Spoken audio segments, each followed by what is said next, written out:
तो स्टूडेंट, आज की जो हमारी वीडियो है वो एक बार फिर से टेस्ट के ऊपर है। पिछली वीडियो में भी मैं ये बता चुकी हूँ कि टेस्ट जो है वो एक तरीके का टूल है जिसके थ्रू हम मेजरमेंट करते हैं, या मेजर करते हैं हम किसी के एट्रीब्यूट को या उसके ट्रेट्स।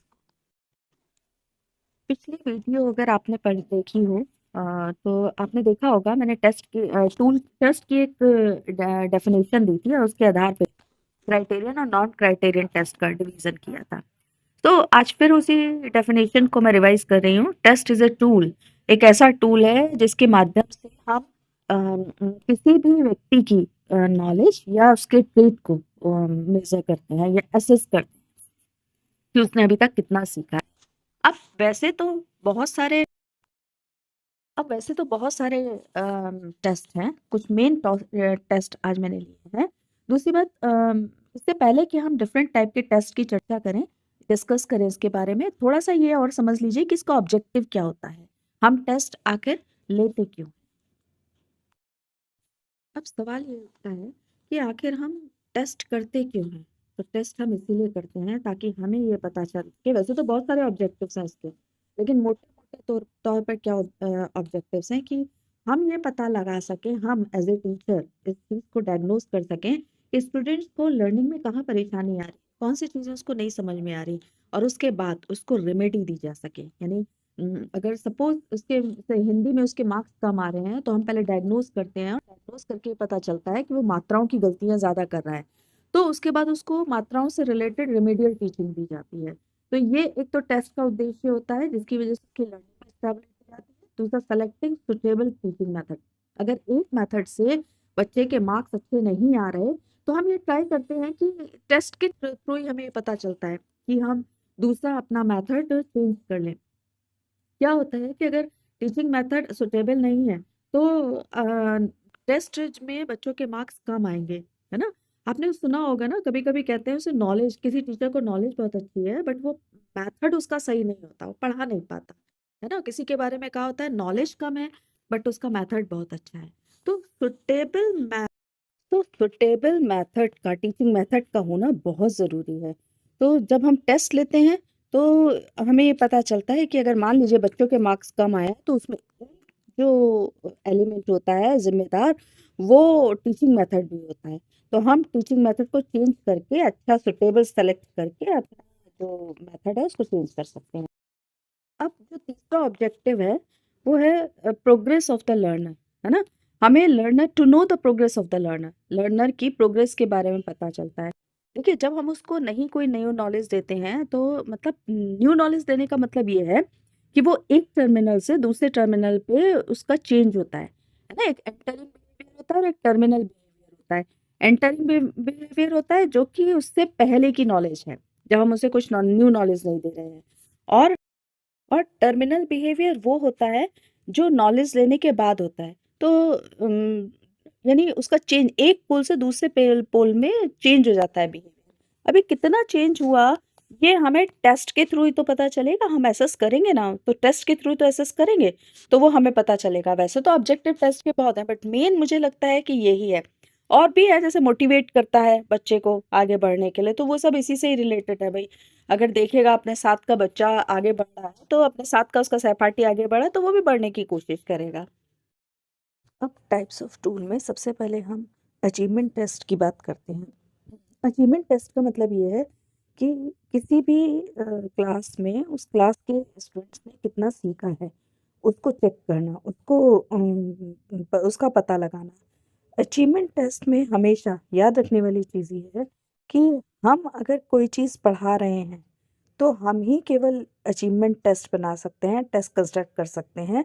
अगर हमारे पढ़ाने पर कोई दूसरा उसका टेस्ट ले रहा है तो वो उस अचीवमेंट टेस्ट नहीं है। अचीवमेंट टेस्ट तभी टेस्ट बन सकता है जब हमने पढ़ाया और उसके बाद हमने उस वो अचीवमेंट देखा कि कितना अचीव किया बच्चों ने।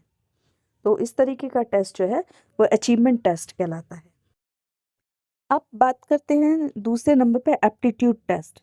तो एक तो होता है इंटरेस्ट टेस्ट और एक होता है एप्टीट्यूड। एक एप्टीट्यूड होता है और एक इंटरेस्ट ट्रेट होता है। इंटरेस्ट में जब स्किल जुड़ जाती है तो वो हमारा एप्टीट्यूड टेस्ट, एप्टीट्यूड कहलाता है ना।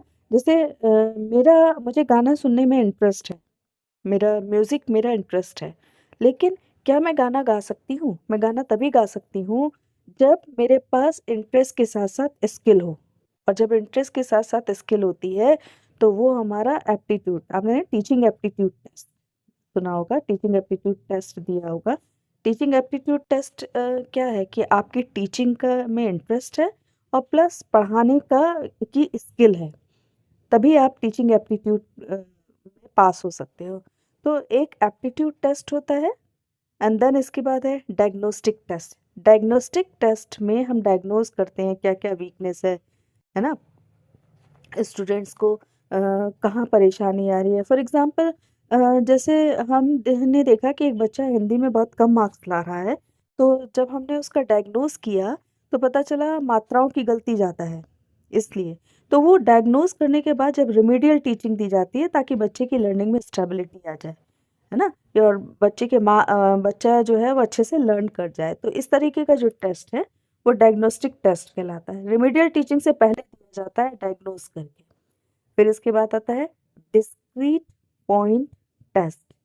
डिस्क्रीट पॉइंट टेस्ट वो टेस्ट है जिसमें कि हम अ, यानी अलग-अलग यूनिट का अलग-अलग पेपर लेते हैं, अलग-अलग टेस्ट लेते हैं। जैसे मान लीजिए एक कोर्स में 12 यूनिट है, तो आपने 12 का अलग-अलग अगर टेस्ट लिया, तो वो हमारा डिस्क्रीट पॉइंट टेस्ट कहलाता है। अब 12 का एक साथ ले लिया, तो वो इंटीग्रेटिव टेस्ट कहलाता है ना? जिसमें कि सारी चीज़ें जो है वो मिल जाती हैं, इंटीग्रेटेड कहलाते हैं ना तो ये इंटीग्रेटेड जो है वो टेस्ट कहलाता है। Proficiency test.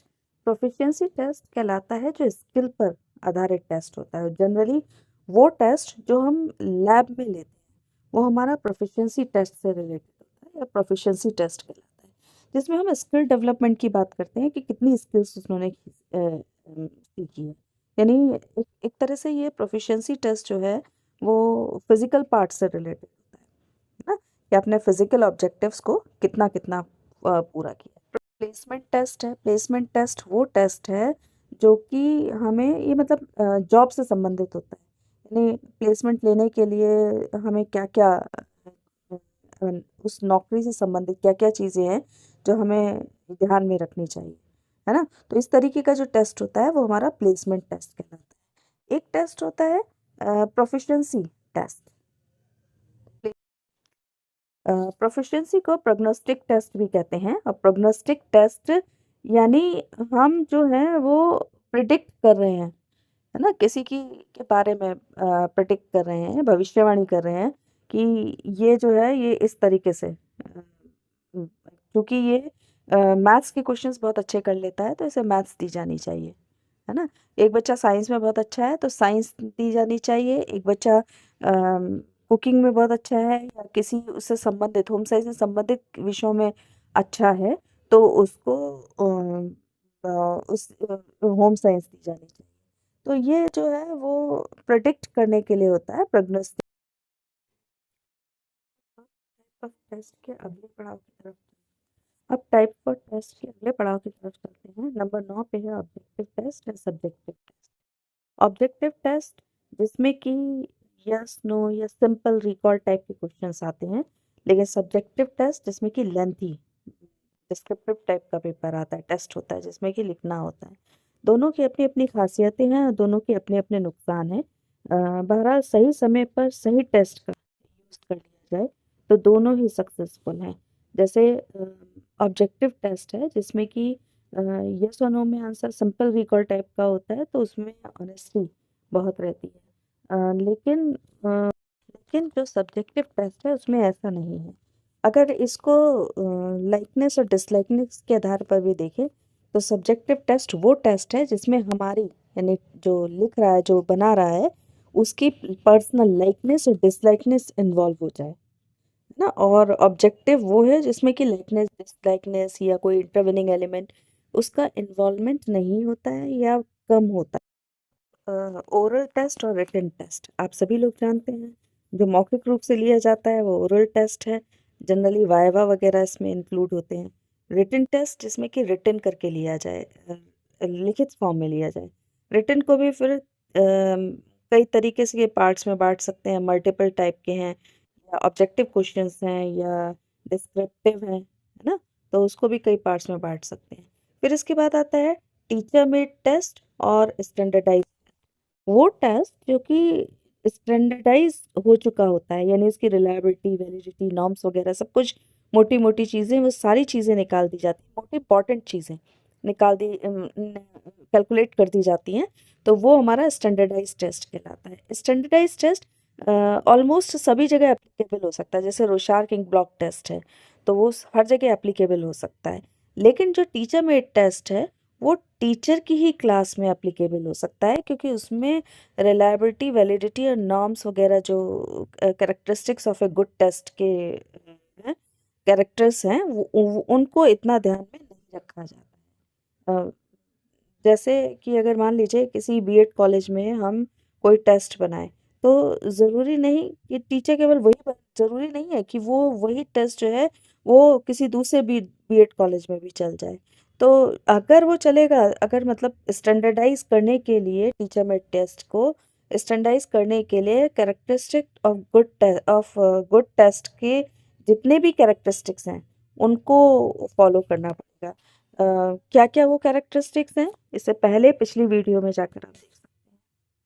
नॉर्म्स जैसे कि हमने ये कह दिया कि जितने भी जो भी बच्चे सेलेक्ट होंगे उसमें से ऊपर के जो 6% हैं वो हमारे, उनको हम सेलेक्ट कर लेंगे। उनके मार्क्स चाहे कुछ भी हो, कुछ भी कोई भी परसेंटेज आती हो, बट जिनके हाईएस्ट मार्क्स होंगे ऊपर, वो 6% उसको जो है वो सेलेक्ट कर लिया जाता है, सेलेक्ट कर लिया जाएगा। तो वो कोई नॉर्म्स बन डिसाइड कर लिया, तो इस तरीके का टेस्ट जो है वो नॉर्म्स क्राइटेरियन टेस्ट कहलाता है। जैसे जब कभी आप नेट के पेपर देते हैं तो आपने देखा होगा शुरू के जो परसेंटेज होती है, जो क्रीमी लेयर जिसको हम बोलते हैं, यानी जैसे 4% हो गया, तो इनको नेट जेआरएफ दे दिया जाता है ना? चाहे वो उस साल क्राइटेरियन टेस्ट जो है वो, जो हम एक क्राइटेरिया डिसाइड कर लेते हैं। जैसे हमने ये कहा कि किसी पेपर में अगर 60% से अब आए तो फर्स्ट क्लास है। अब 60% आए या 70% आए या 80% आए, 90% आए, वो सारे फर्स्ट क्लास होंगे। तो ये क्राइटेरियन टेस्ट है, नॉर्म क्राइटेरियन टेस्ट है। जैसे कि मैंने बताया कि जो नॉर्म्स डिसाइड कर लिया जाता है कि सारे क्रीमी लेयर नॉर्म्स में, क्योंकि हम पहले से ही नॉर्म्स डिसाइड कर लेते हैं। जैसे कि कोई, जैसे नेट का सबसे अच्छा एग्जांपल कि 4% ऊपर की जो लेयर थी उसको उठा के और हमने क्राइटेरिया बना दिया कि वो जीआरएफ करेंगे। टाइप ऑफ टेस्ट एग्जाम के पर्पज से बहुत इंपॉर्टेंट है, पर्टिकुलर अचीवमेंट टेस्ट। जो पसंद आई हो तो चैनल को लाइक कीजिए, सब्सक्राइब कीजिए और एक प्यारा सा कमेंट बॉक्स में डालिए। Thank you.